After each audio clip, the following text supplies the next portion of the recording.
Hey everyone, and welcome back to the channel. A lot of you have been asking me why I haven't made a full review on replacing the internal SSD on my Mac Mini.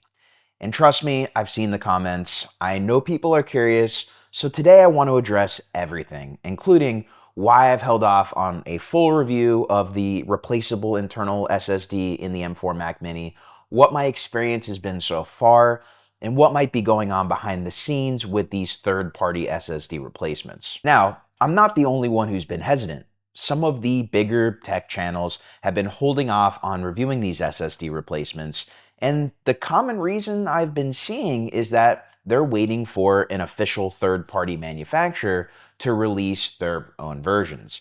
And honestly, that's probably a smart move. I've been using the 2TB internal storage chip for my M4 Mac Mini for a few weeks now, and while my personal experience has been pretty solid so far, I started noticing some red flags when looking at the overall bigger picture. So, let's talk about my personal experience first.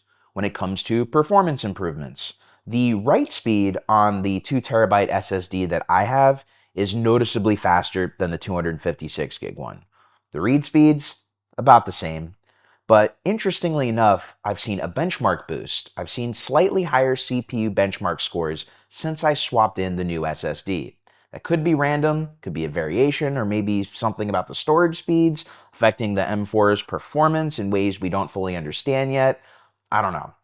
I've had no DFU or setup issues. I didn't run into any problems getting the DFU to set up the drive. However, this is where things are starting to get a little bit tricky.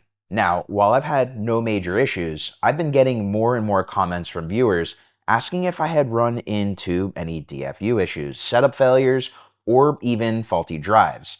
That's when I started into looking what could be happening. From what I can tell, some of the quality control on some of these third-party SSDs may not be where it needs to be yet. That means some people might be getting perfectly working SSDs, while others may be getting ones that fail or don't set up properly.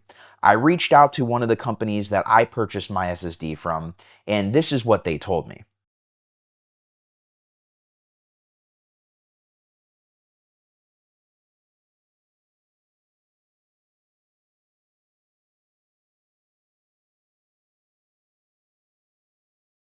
Because of these inconsistencies, I haven't done a full review of my exact SSD model yet.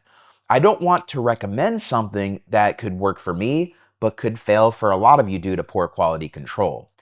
That's why I always recommend buying from an official retailer like Amazon with a good return policy, just in case.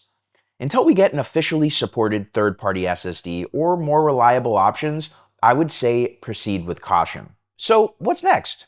Well, I'll keep testing my M4 Mac Mini SSD replacement. If anything happens, anything changes, I'll be sure to report back to you. I'm also getting the M4 MacBook Air soon, so I'll be doing some performance comparisons against the M4 Mac Mini. If anything with the internal SSD of the Mac Mini changes, I'll be sure to cover them right away.